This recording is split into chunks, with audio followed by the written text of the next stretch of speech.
she beheaded him. She took his head and she put it in a pot on the stove. She had 2 plates served up for his kids of daddies for dinner.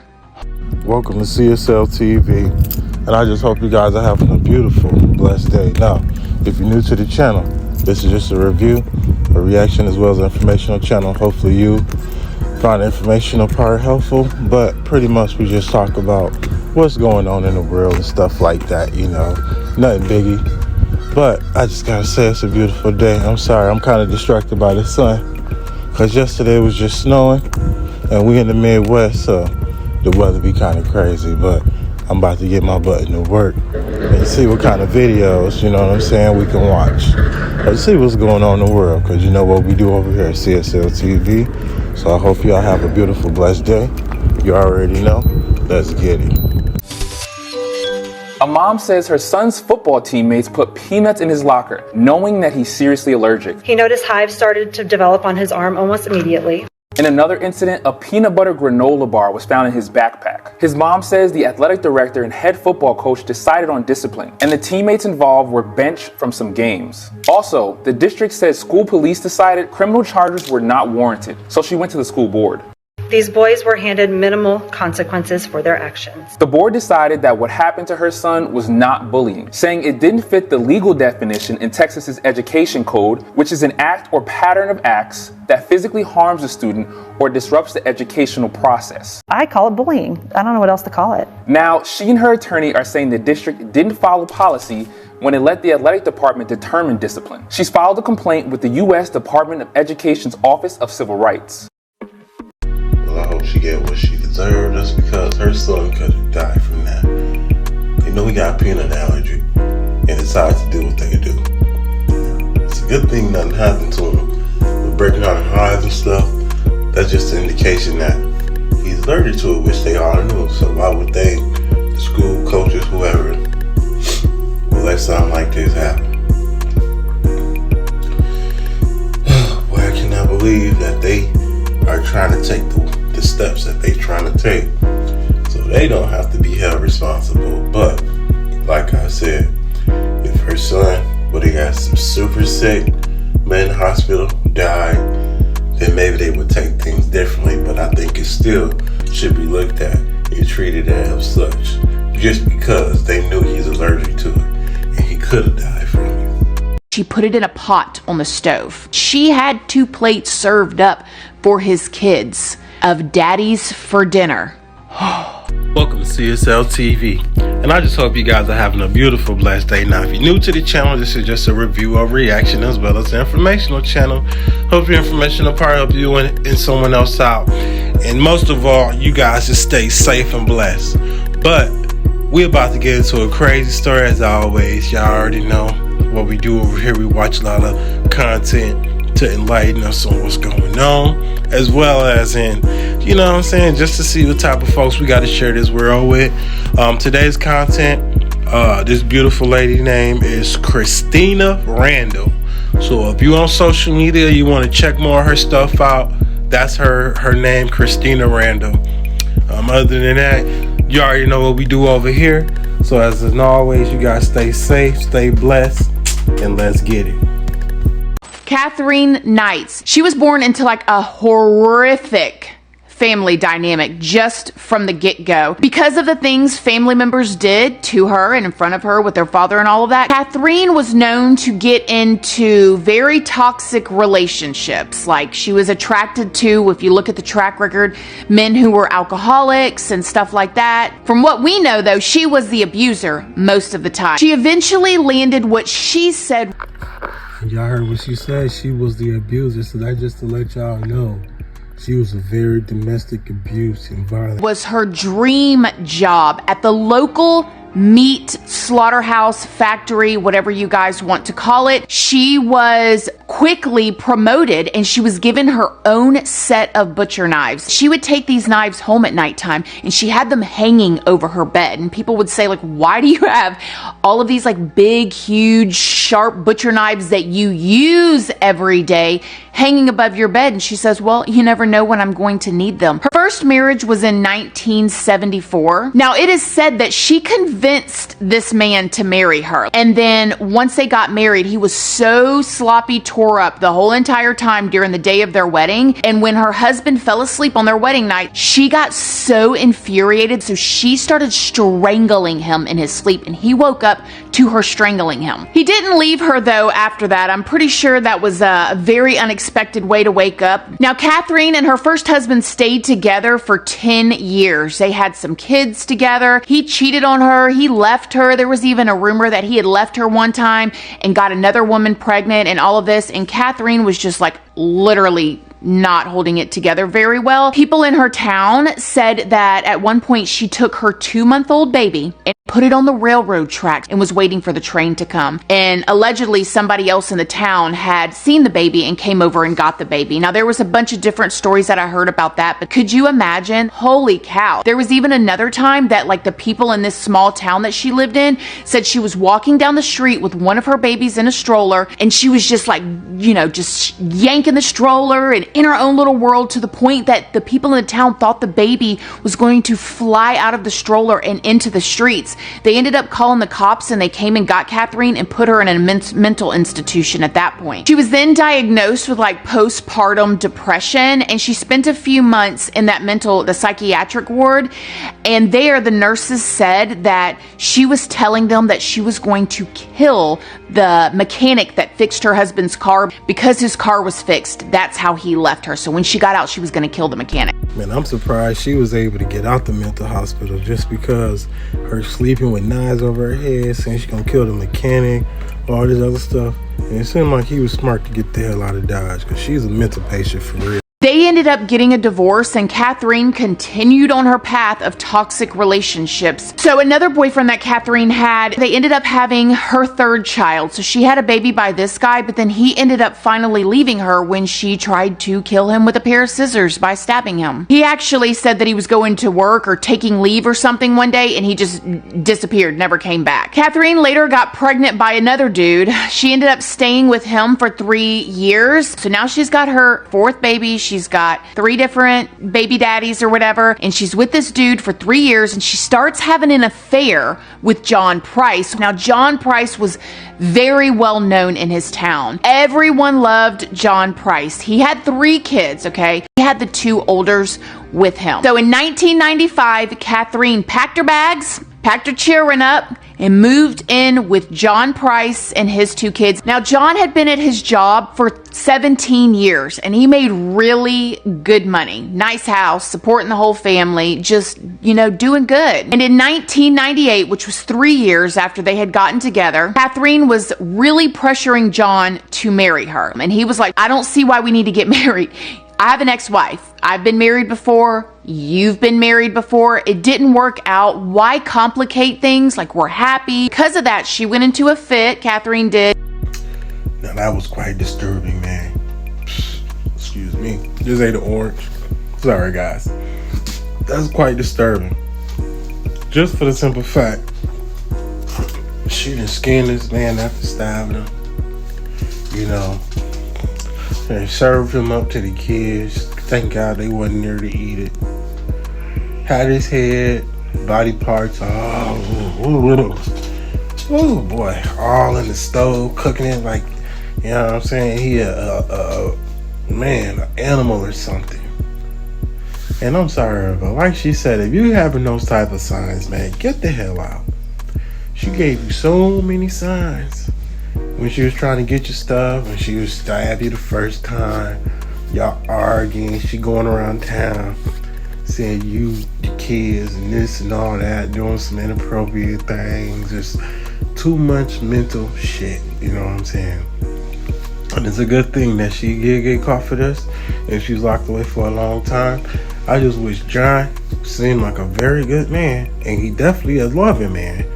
Would have just did like the other guy did, like I said earlier, and like Christina said earlier, got up out of there, you know what I'm saying? Because she just messing with too much of your life that you work hard for, and nobody deserves to die in the hands of somebody else, because they don't have those type of high powers.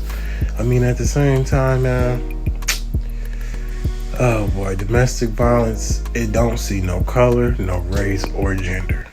Getting all angry, she went snooping through stuff and she found John Price's will. And in his will, he was leaving everything to his ex-wife and his kids. So she tried to talk John Price into changing his whole entire will. He's like, I'm not gonna do it. Like, this is for my kids. She got so mad, you guys. Like, he had these like first aid kits and stuff from his job that had been thrown into the trash. They were outdated. You know how like certain things, if they don't meet all the requirements or of your company, then they're no good. She videotapes them, sends them to his boss, and he got fired. His boss did not want to fire him, but he had to, so he lost his job. He got mad though. He did kick her out, but not long after that, he took her back.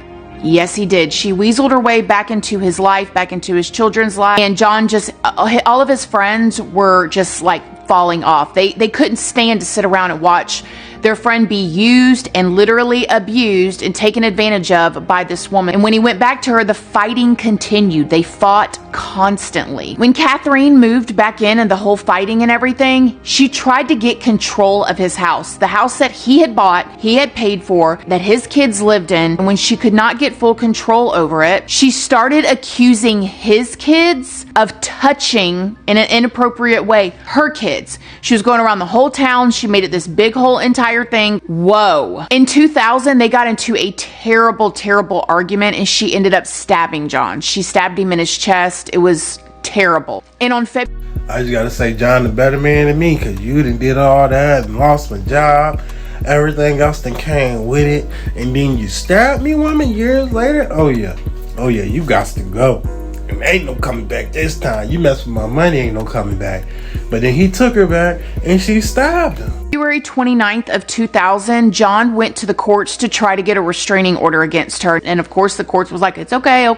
We'll see you in 3 weeks. You can show your case to the judge. Now, he went to work on this particular day and he was telling everybody at work that like, I really think she's gonna kill me. If I don't show up at work tomorrow, you know I'm dead. Hardworking guy, he's not gonna just not show up. So this day he goes, and instead of going directly home, he actually goes to his neighbor's house. He hangs out with them. He goes over to his house and he realizes that his kids are gone. She had sent his kids to spend the night at their friends. Catherine had been out that day planning a very, very interesting dinner. So John goes home. He watches a little TV. He falls asleep before 11 o'clock. Catherine shows up and she lays in bed next to him and she watches a little TV. Then she gets up, she goes and takes a shower. She gets all fresh. She puts on her black nightie. She goes and lays down in the bed with him. And then John falls asleep. The next thing you know, John wakes up to her stabbing him. She stabbed John 37 times. She skinned him and she beheaded him. Dang, John. You and this lady been arguing. Then you go to sleep. Days later, you go to sleep. She go to sleep. Whatever, you get stabbed. Oh, man. But she stabbed you 37 times this time. The first time she just stabbed you. This time it's personal. 37 times. You're arguing over the house. She trying to take your house, all this stuff. She trying to take everything. You know, he should have just did like the last guy did and just disappeared. John didn't show up to work the next day. When the police got there, you guys, they banged on the door, front door, back door, could not hear anything, but they saw John's vehicle. Obviously, somebody was there. They looked through the little mailbox slot and they saw what looked like a red like curtain hanging. So they ended up kicking in the door and going inside. Now, the detectives said that when they got to the front porch, it smelled good, smelled delicious. It smelled like your mother's stew cooking, was the exact words that one of the investigators saw. Like a good old pot roast. Delicious. When they went into the door, one of the cops tried to move the curtain. And when he moved the red curtain, he realized that it was wet and it was heavy. And then he had red all over his arm. So he thought he had cut himself or something like that. When they went into the kitchen, they saw 2 plates made. All of these like delicious vegetables on this plate. And then it had meat and gravy. And on the 2 plates had the name tags of John's 2 children that lived there. When they saw the pot on the stove, when they took the lid off of the pot, they saw John's head. And in the oven was cooking parts of John. They said that she skinned him so perfectly that his face and his hair, it all came off in one piece. And then she took his skin and hung it on a meat hook in their house. I have no idea why they had a meat hook in their house, but they did, okay? Precisely. And then they went into the room and they found Catherine lying on the bed in her black nightie with a bottle of pills, passed out. It's still kind of undecided or in dispute of if she was trying to take her own life or if maybe she had just taken too many pills. So of course they arrested her. Now Catherine... Man, too bad John couldn't get away, you know what I'm saying? Like the other guys did when they act like they took leave or whatever, just so they didn't have to be around that mental patient. When they had her in the interrogation, she said that she didn't remember anything and she tried to totally flip it and say that John was the abuser and maybe she had just flipped in a fit of rage or something like that, but they weren't buying it. People within the town went and gave testimony saying that she was planning on killing John and that she said she would get away with it because she would play crazy, and she tried to. I won't go into the whole entire court thing, you guys, but in court she tried to play crazy, she tried to do all that, but they were not buying it, and then she ended up getting sentenced to life without the possibility of parole, or as they said it in the paperwork there over in Australia, never to be released, okay? Now, an interesting part of this was that night that this happened, Catherine went and took $1,000 out of his account and they never found that $1,000, okay? So this was in 2000, okay? $1,000 was even more money 20 years ago, but there's so many rumors about like what she did with that $1,000. I think she was doing substances. I have no idea what she could do $1,000 of in one night, but that's just what I think when I see like money disappear in that amount of time and her being passed out on the bed. It's a possibility she don't remember it if she was so messed up. Now, I'm not saying she was innocent.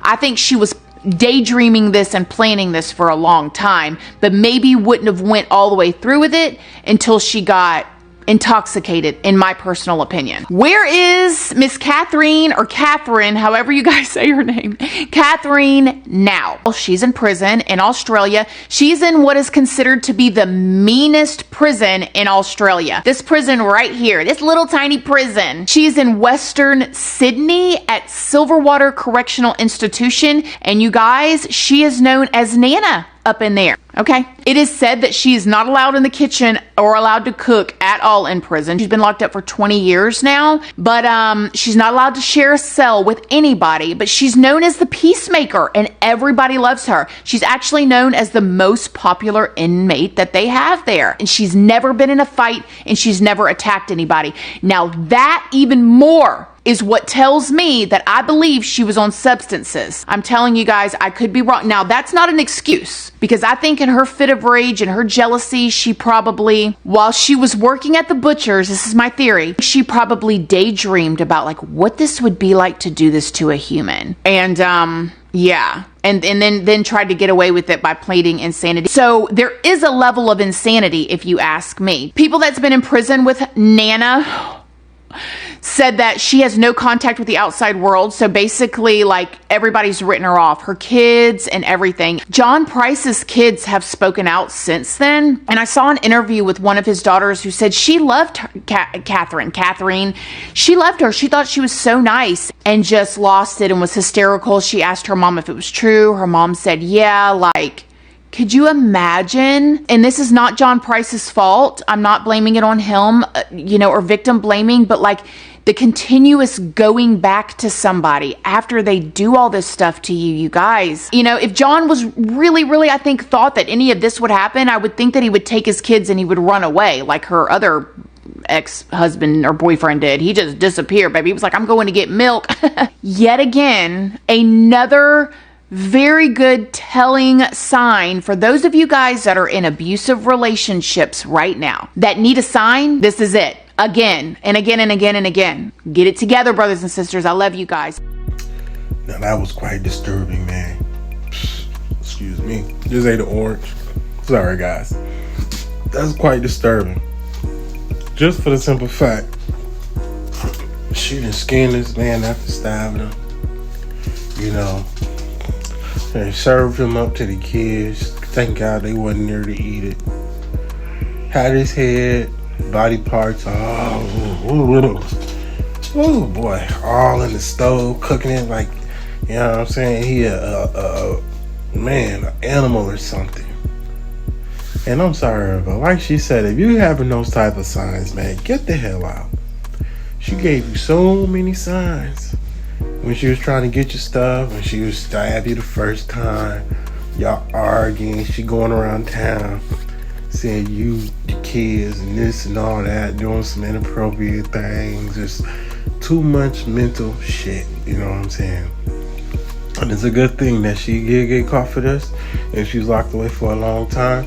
I just wish John seemed like a very good man, and he definitely a loving man, would have just did like the other guy did, like I said earlier, and like Christina said earlier, got up out of there, you know what I'm saying? Because she just messing with too much of your life that you work hard for, and nobody deserves to die in the hands of somebody else because they don't have those type of high powers.